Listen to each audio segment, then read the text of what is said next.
La solidarité des femmes handicapées de l'Union des personnes handicapées du Burundi, en collaboration avec ICASA, Inclusive Climate Change Adaptation for a Sustainable Africa, a organisé un atelier de réflexion et d'échange sur l'intégration du genre et du handicap dans les politiques d'adaptation au changement climatique le 9 mai 2026 au siège social de l'IPHB. L'objectif principal de cet atelier était de promouvoir une approche inclusive prenant en compte les besoins spécifiques des femmes handicapées dans les stratégies climatiques nationales et locales. Madame Clarisse Ndairagije, membre de la PDBH et responsable de la thématique des femmes handicapées, devenue aujourd'hui la solidarité des femmes handicapées de l'UPHB, affirme que les femmes handicapées sont doublement touchées par les effets du changement climatique. Aujourd'hui, nous avons organisé un atelier que l'objectif général était de contribuer à la promotion d'une adaptation au changement climatique qui est inclusive, mais aussi sensible au genre et surtout au handicap. Et les femmes handicapées, je dirais qu'ils sont doublement touchées par le changement climatique. Et en général, les changements climatiques touchent tout le monde. Et vous voyez qu'il y a des actions qui sont menées pour faire face au changement climatique parce qu'ils amènent des problèmes à l'être humain. Et on sait que les femmes sont beaucoup plus touchées par le changement climatique, surtout que c'est eux qui vont chercher de l'eau. Si ça arrive qu'elles doivent être déplacées, c'est eux qui vont chercher du bois de chauffage, c'est eux qui vont chercher de l'eau, c'est eux qui sont obligés de s'occuper des petits-enfants. Et c'est une femme qui peut avoir des difficultés à faire face à tout ça. Imaginez si c'est une femme qui vit avec un handicap visuel, un handicap physique, un handicap sensoriel, n'importe quel type d'handicap. Pour cette femme, ça sera une double fardeau pour elle parce que peut-être c'était un peu facile d'aller trouver de l'eau. Je dirais si c'était très proche, mais si ça des camps où on a mis les déplacés face au changement climatique, ça sera très difficile pour elle.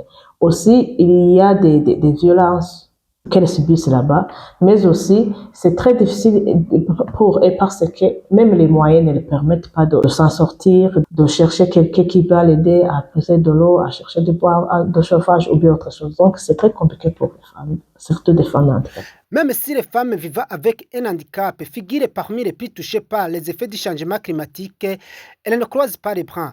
Madame Clarisse Ndairagije fait savoir que ces femmes mènent diverses actions à travers les projets de l'IPHP afin de s'adapter au changement climatique. Et cet atelier qu'on a fait, c'était juste pour montrer aux décideurs, aux contribuables au niveau du changement climatique, les montrer que les femmes handicapées sont capables. Pourquoi? Et l'IPHB a déjà mené 3 projets.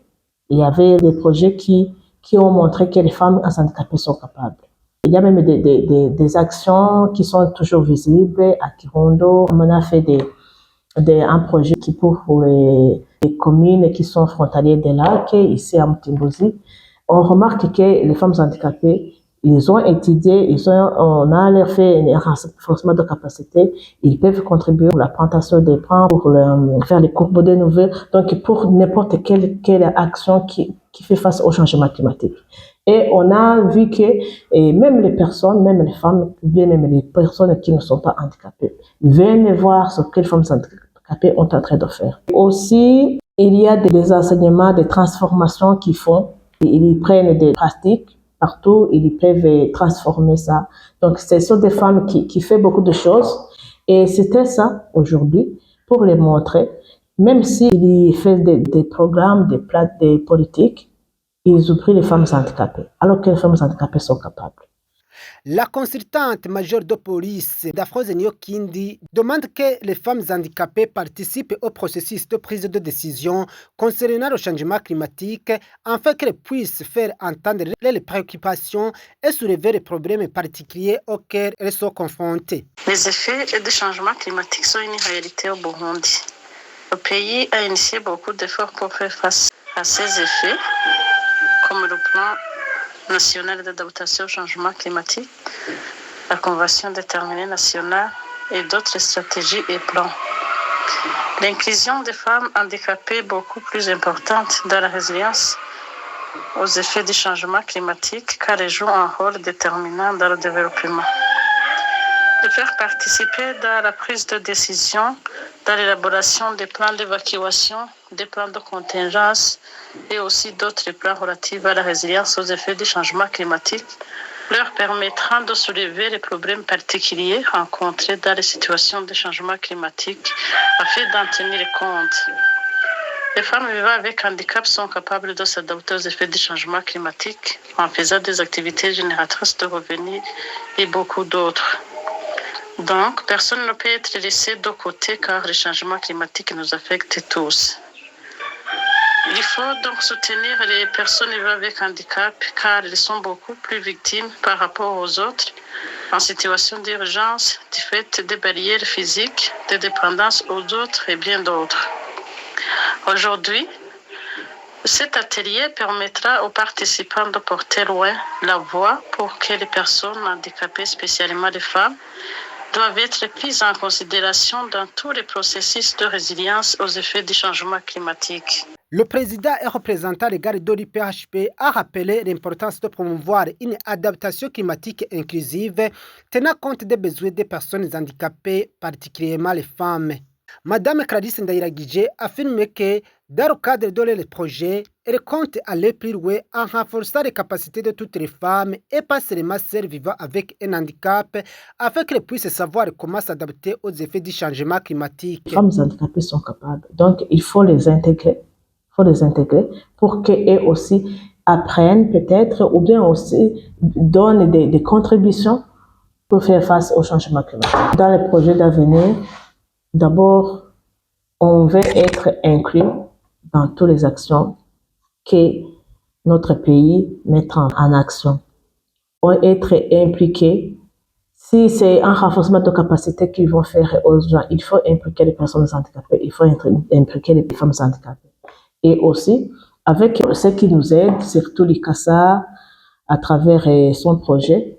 Et nous voulons aussi aller de loin, faire un renforcement de capacité, si c'est possible, à toutes les femmes handicapées, même pas toutes les femmes handicapées seulement, même les autres femmes, pour qu'ils sachent comment s'en prendre quand il y a une inondation, quand il y a des érosions, si je suis cultivatrice, quand il y a des faits de blues, qu'est-ce que je peux faire?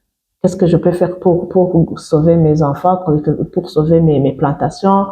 Donc, comment je peux faire pour préserver la nature? Il faut donc qu'on pousse de loin. Il faut que les femmes handicapées qui cultivent sachent comment cultiver, fassent comment préserver leur terre. Et donc, il faut qu'ils soient inclus dans tous les programmes. Les femmes vivant avec handicap présentes à l'atelier ont partagé leur expérience et les difficultés auxquelles elles font face en période de perturbations climatiques, notamment les obstacles de mobilité lors de catastrophes naturelles, les difficultés d'accès à l'eau et aux terres agricoles, la perte de revenus, l'exclusion des mécanismes communautaires d'assistance, l'accès limité aux informations préventives. Cet atelier a réuni différents acteurs intervenant dans le domaine du climat, du genre et du handicap, notamment les associations féministes, les institutions publiques, des femmes handicapées leaders, des représentants du ministère de l'Environnement, de l'Agriculture et de l'Élevage, des organisations et des réseaux de personnes handicapées, ainsi que d'autres partenaires concernés.